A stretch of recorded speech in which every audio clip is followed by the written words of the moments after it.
That और आपको क्या लगता है कि टीसीएस कैसा परफॉर्म करेगा कल? Good evening.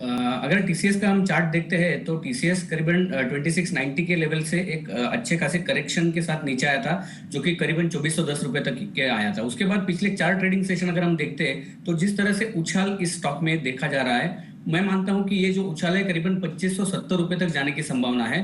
तो अगले 1 या 2 ट्रेडिंग सेशन और ये स्टॉक ऊपर की तरफ ही जाता हुआ नजर आता है। श्योर आशीष, आप बने रहिए हमारे साथ। और इनफैक्ट लेकिन हमारे दर्शकों के लिए आने वाली जो अर्निंग्स है इन्फोसिस और रिलायंस इंडस्ट्री से बात कर लेते हैं। सबसे पहले हम लोग इन्फोसिस के ऊपर एक नजर डाल लेते हैं। इनफैक्ट अगर हम इन्फी की अगर हम बात करें तो बीएफएसआई आई जो है, जो इन्फी की अर्निंग्स जो आने वाली है कल, उसमें तेजी की संभावना है। डॉलर जो रेवेन्यू है वहां पे इनफैक्ट जो मजबूत हुआ है उससे मार्जिन में 0.5% का इजाफा भी एक्सपेक्टेड है यहाँ पे, लेके ऐसा एनालिस्ट मानते हैं। वेतन बढ़ोतरी में मार्जिन पर 2% का दबाव भी हो सकता है। इनफैक्ट दैट वाज अ की ट्रिगर जहां पे लेके एक ड्रैग हो सकता है इन्फोसिस के ऊपर। और टैक्स भुगतान बढ़ने में मुनाफे पर दबाव संभव, और एट्रिशन का जो लेवल है वो 17.5% के करीब रहने का अनुमान है। और डॉलर आय में कटौती संभव है। Guidance in fact is more important. और यहां से लेकर ये देखना पड़ेगा कि इन्फोसिस का ट्रेंड कैसा रहता है। आशीष, योर क्विक रिएक्शंस, इन्फी कितना परफॉर्म किया हुआ है इनफैक्ट पोस्ट ब्रेक्सिट? ये जो आईटी शेयर्स की in fact TCS is also not perform. In fact 6.5% एक फॉल देखने मिला था टीसीएस के प्राइसेस में। In fact Infosys, how do you feel will perform going forward, और यहां से लेके with the key earnings on this I? अगर हम चार्ट देखते हैं तो मैं मानता हूं कि ये एक कंसोलिडेशन जोन में है। जब तक ये कंसोलिडेशन जोन के टेक्निकली बात करते हैं तो कंसोलिडेशन के बाहर जब तक नहीं आता है तब तक किसी भी पोजीशन, कौन सी भी लॉन्ग या शॉर्ट पोजीशन इस स्टॉक में नहीं लेनी चाहिए। अगर मैं सारे टॉप्स कनेक्ट करता हूं तो इन्फी के ऊपर जो ऊपर की तरफ जो लेवल दिखाई दे रहा है वो करीबन 1220 रुपए का, और नीचे की तरफ जो लेवल है वो है करीबन 1150 का। तो जब तक ये 2 ट्रेडिंग सेशन जोन में है, इन दोनों के बीच में है, तो नई स्ट्रैटेजी बनानी नहीं चाहिए। अगर 1210 के ऊपर जाता है तो ही बुलिश पोजीशन लेनी चाहिए, और अगर 1150 के नीचे ये स्टॉक आता है तो वहां पे शॉर्ट पोजीशन बनाई जा सकती है। Sure. In fact Ashish, will quickly wrap up Reliance Industries as well, और यहां से लेके पहले अनुमान से हम शुरुआत कर लेंगे। इनफैक्ट नेट सेल्स का जो आंकड़ा है, हमने हमारे जो एनालिस्ट ने जो दिया वो 58,671 रहना वर्सेस 65,000, एक लगभग अराउंड 10.9% का एक डिप देख सकते हैं। एबिटा लेवल्स पे 10,000 ऑड लेवल्स का क्लॉक इन कर सकता है। दैट इज समथिंग, एक पॉजिटिव ट्रेंड हमें देखने मिल सकता है। इनफैक्ट पैट लेवल्स जो है 6,553 ऑड लेवल्स के करीब रहने का एक अनुमान है इनफैक्ट। और GRMs can be a drag 9.5 dollar के करीब रहने का अनुमान है। We have seen GRMs outperforming last quarter as well. But Ashish, आपको क्या लगता है कि रिलायंस का मार्केट परफॉर्मेंस कैसा रहेगा? Because it has been a blue chip stock, और यहां से लेकर अगर इंडिसेस अगर राइज करते हैं गोइंग फॉरवर्ड तो रिलायंस का बहुत बड़ा कॉन्ट्रीब्यूशन रहेगा। ऊपर देखते हैं तो पिछले 1 साल का या अगले पिछले 3 साल का भी अगर हम परफॉर्मेंस देखते हैं तो इतना मार्केट आउट परफॉर्मेंस ये स्टॉक नहीं दे रहा है। तो मैं मानता हूं कि जब तक एक ब्रॉड रेंज में जब रिलायंस है, जब तक ये ब्रॉड रेंज में घूम रहा है तब तक इसमें बेट लगाना थोड़ा मुश्किल है।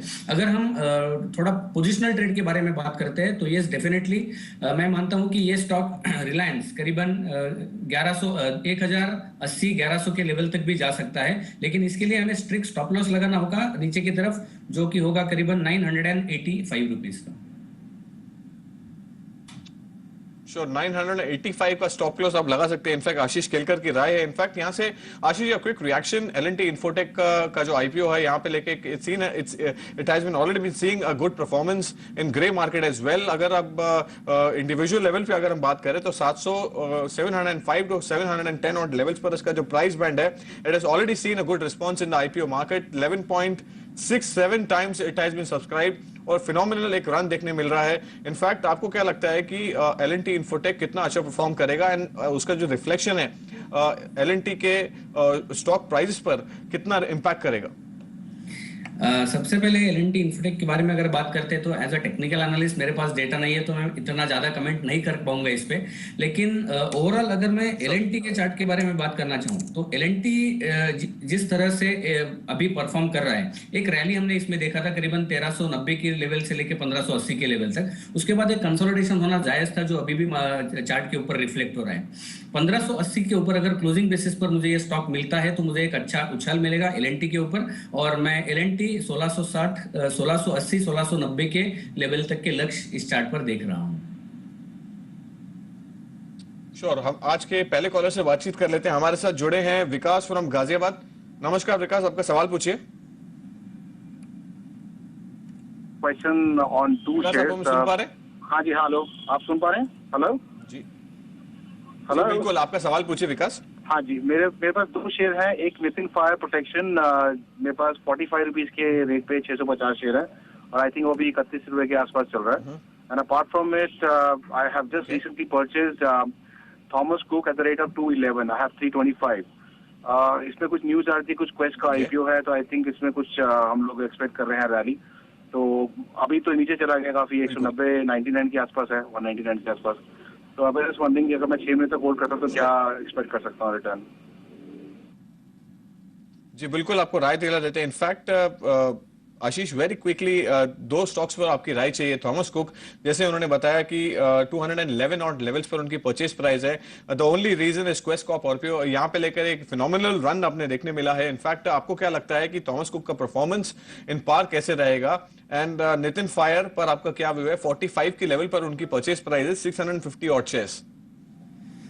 सबसे पहले थॉमस कुक के बारे में बात करते हैं। थॉमस कुक ये जो स्टॉक है, एक अच्छे खासे रैली के बाद एक हमने बहुत अच्छा टाइम करेक्शन और थोड़ा प्राइस करेक्शन भी इस स्टॉक में देखा है। लंबे अवधि के चार्ट देखते हैं तो, और एकदम शॉर्ट टर्म अगर ये स्टॉक हम देखते हैं तो करीबन 174 से लेके 226 तक ये स्टॉक गया था, और उसके बाद 226 से लेके ये सीधा 198 के लेवल पे आके खड़ा है। पिछले 2-3 ट्रेडिंग सेशन में जिस तरह से इसमें एक सेलिंग प्रेशर आया है, तो मैं मानता हूं कि ये सेलिंग प्रेशर अभी भी जारी रहेगा, और ये स्टॉक करीबन 178 तक नीचे जाने की संभावना है। तो मेरी ये सलाह होगी कि इस स्टॉक में से निकल जाए। दूसरा जो स्टॉक था, उन्होंने कहा था नितिन फायर, आई बिलीव।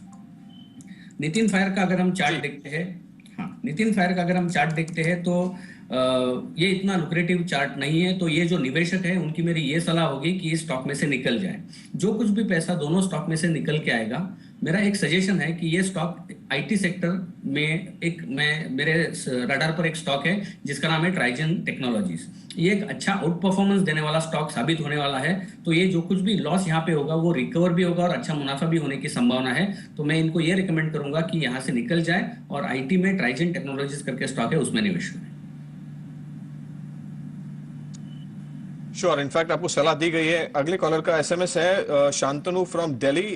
उनका सवाल है आशीष, वीनस रेमेडीज पर 100 ऑड शेयर्स है उनके पास में, 189 ऑड लेवल्स पर उनकी परचेज प्राइस है।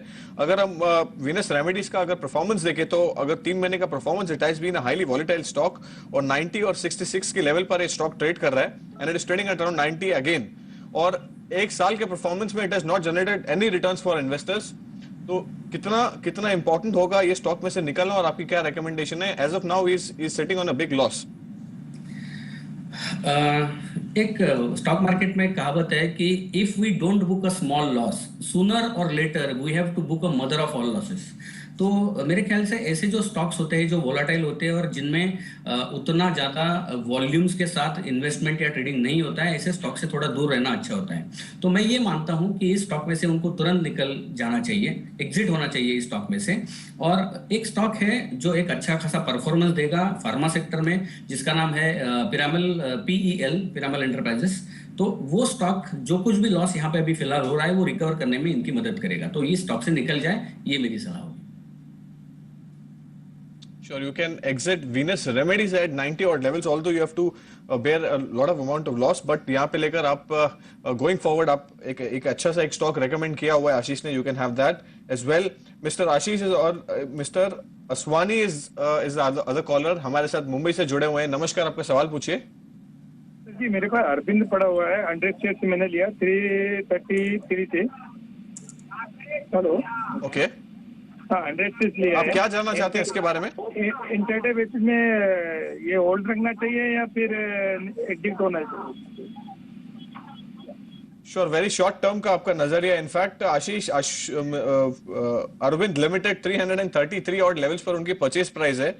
318 is the current market price. और इनफैक्ट जो स्टॉक जिस पे एंड हुए हैं आज के सेशन में, आपको क्या लगता है कि परफॉर्मेंस कैसा रहेगा? Very short term view is having. In fact technical perspective में लास्ट अगर 3 महीने का performance, it has already risen from 270 odd levels, और ये लेवल पर ये ट्रेड कर रहा है। कितना और परफॉर्मेंस है गोइंग फॉरवर्ड, और उनकी इन्वेस्टमेंट में इनको फर्दर रिटर्न्स देखने मिल सकते हैं?